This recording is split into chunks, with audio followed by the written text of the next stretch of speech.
Assalamualaikum warahmatullahi wabarakatuh. Bertemu lagi dengan saya, Wari di Dapur Wari.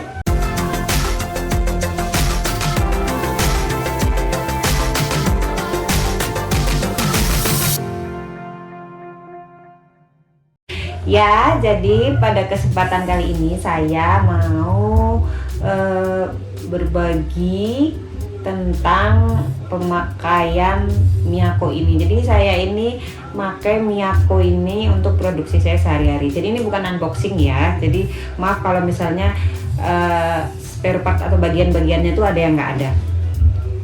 Jadi di sini saya memakai stand mixer Miyako yang tipe, saya lupa tipenya, sebentar. 625. Jadi saya memakai Miyako stand mixer SM625. Ini di sini ada stand mixernya, ada bowlnya, ada mixernya, ada ini pengocoknya, ini namanya apa ya? Ya itulah pengocoknya ini. Sebenarnya ini ada dua, yang satunya yang ulir itu yang untuk donat. Cuma saya lupa taruh di mana. Dan satu lagi dia ada penutupnya. Jadi di sini itu sebenarnya dia ada penutupnya gitu. Cuma nggak pernah saya pakai karena terlalu ribet.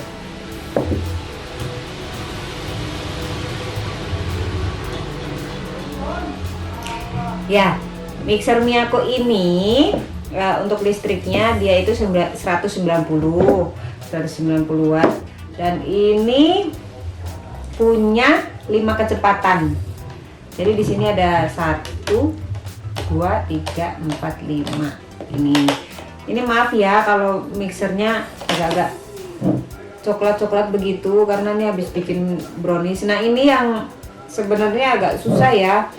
Kalau misalnya mixer, saya nggak tahu kalau mixer lain gimana. Yang jelas emang kalau misalnya habis, saya kan kebanyakan bikinnya brownies. Jadi itu bubuk-bubuk brownies dan terigu-terigu itu bisa masuk-masuk di sininya gitu. Saya nggak tahu cara bersihinnya gimana. Ya, ini ada tombol turbo. Ada tombol turbonya di sini nih. Turbo itu misalnya ya, nanti saya tunjukin deh. Kenapa saya milih Miyako ini? Pertama karena harganya terjangkau. Ini saya beli sekitar 275. Sebenarnya harga-harga di pasaran banyak yang lebih murah daripada itu. Bahkan saya lihat ada yang jual dengan harga 240. Untuk mixernya ini sendiri, kalau yang nggak pakai stand mixer ini, yang mixer hand mixernya doang ini sekitar 220-an. Mungkin ada juga yang jual di bawah 200, kayaknya juga ada. Gitu. Dan ini juga bowlnya termasuk besar. Kalau untuk Miyako ini bowlnya termasuk besar. Saya sekitar maksimal tuh telur 6. Telur 6 tuh masih segini ya. Gitu. Dan untuk kelemahannya sebenarnya adalah pertama, membersihkannya agak rumit ya kalau stand mixer. Saya nggak tahu kalau yang lain-lain juga seperti itu kan, karena dia banyak sela-sela kecilnya seperti ini. Nih lihat, coklat-coklat gitu, jadi agak susah dibersihin. Jadi bersihinnya pakai tusuk gigi, tapi kalau yang masuk-masuk ke dalam gitu agak susah. Lalu ini untuk pengocoknya ini, kalau nggak dirawat dengan benar-benar, kayak misalnya habis mixer terus dibiarin direndam di air, atau habis ngocok whipped cream, itu kerasa banget kalau habis ngocok whipped cream nggak langsung dicuci, dia nanti akan gampang karatan. Ini gampang karatan. Tapi sebenarnya ini pengocoknya ini ada dijual terpisah sih ya, sama bowlnya juga ada dijual terpisah.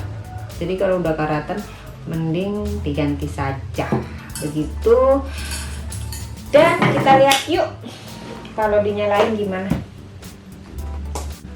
Jadi saya pakai hand mixer ini. Kenapa saya milihnya hand mixer? Karena kalau mixer bisa sambil ditungguin, bisa sambil ngapa-ngapain gitu, bisa sambil nyediain apa. Ini jangan sampai salah ya. Di sini ada petunjuknya kok. Kalau yang berbunga ini di sebelah sini. Dimasukin aja, nih lihat. Ini kalau untuk putaran Miyako ini Miyako ini putarannya kalau menurut saya lebih cepat daripada putaran Philips, karena saya taunya cuma Philips ya, jadi saya belum pernah pakai Cosmos, saya nggak begitu paham. Kalau untuk sama Philips ini putarannya lebih kenceng, misalnya Philips 1 dia 1 ini lebih kenceng, jadi sekitar Philips itu 1 ini Philips 2 ini Miyako ini 1, lihat dia bisa sampai 5, itu kenceng banget. Kalau buat ngocok adonan itu cepet banget kental.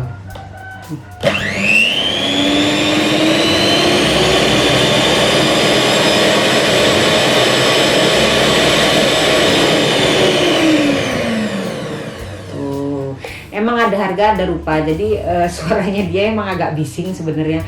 Kalau dibanding mixer yang lebih mahal kan agak halus. Kalau ini sebenarnya agak bising, apalagi kalau udah ditaruh di stand mixernya ini suaranya lebih bising lagi. Kita coba. Jadi kalau mau mixer begini malam-malam agak takut ganggu tetangga sih. Ini diterapin ya.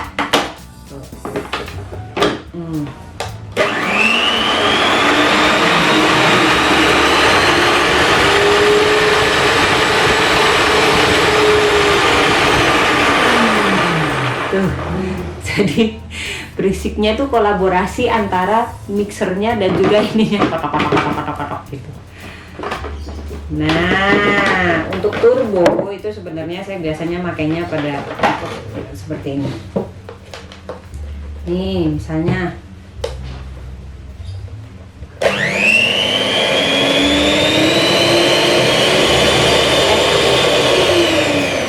maaf. Ini nggak ada turbo.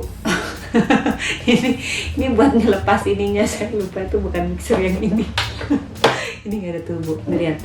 Jadi ini buat ngelepasin ini dari sini. Taweng, kas dia. Begitu ya. Jadi mixer Miyako ini lebih kenceng dan bowlnya lebih besar, dan kalau menurut saya untuk harga segitu ya dengan kekurangannya yang cuma bising doang itu, menurut saya ini bagus sih. Karena saya pernah pakai mixer ini selama 2 tahun dan kemudian rusak, tapi itu rusak karena kesalahan saya. Jadi saya mixer adonan sus dengan gagang yang ini, dan itu kan sus itu adonannya agak berat. Dan sebenarnya kalau tahu teknik mixernya, cara mixer supaya nggak bodol, sebenarnya sih nggak bakal bodol, nggak bakal rusak. Cuma waktu itu saya terlalu maksain muter, jadi kayaknya mesin di dalamnya itu rusak, jadi nggak bisa muter di sininya, tapi mesinnya bingung, tapi ininya nggak muter. Tapi setelah saya kasih ke teman saya, terus dibaikin sama dia, ternyata itu bisa dipakai lagi. Dan sampai sekarang dia masih pakai. Dan ini saya beli baru karena sudah telanjur saya kasih. Nah, untuk ketahanan mixernya ini biasanya saya pakai buat bikin brownies. Itu sehari kalau misalnya saya dapat brownies kukus sekitar sekitar 4 kali mixer, 5 kali mixer, ini tahan banget. Enggak, ya panas sih tapi nggak nyampe yang meleduk gitu. Untuk buttercream sendiri saya biasanya mixernya lama banget ya. Kalau ditaruh di stand mixer gitu doang, lembutnya itu emang agak lama dibandingkan sama tangan langsung di hand mixer gitu. Itu sekitar 20 menitan lebih lah, saya nggak pakai istirahat. Alhamdulillah ini masih aman. Sebenarnya dia aman aja kalau selama kita ngadonnya bukan ngadon berat-berat. Kayak misalnya ngadon sus itu harus tahu tekniknya ya. Tapi kata teman-teman yang lain sebenarnya ngadon donat pun dia sebenarnya tahan, cuma ada tekniknya begitu. Gitu aja, semoga bermanfaat untuk yang milih-milih mixer. Kalau untuk dengan budget yang pas-pasan bisa mengikuti jejak saya, karena ini saya sudah pakai sekitar setahun. Ini sudah saya pakai setahun lagi, dan yang 2 tahun yang kemarin itu sudah dipakai teman saya sekarang, berarti ya sekitar 3 tahunan dah sudah dipakai dan masih bisa. Semoga bermanfaat. Jangan lupa subscribe, like dan komen untuk tanya-tanya atau mau sharing-sharing. Sampai jumpa lagi.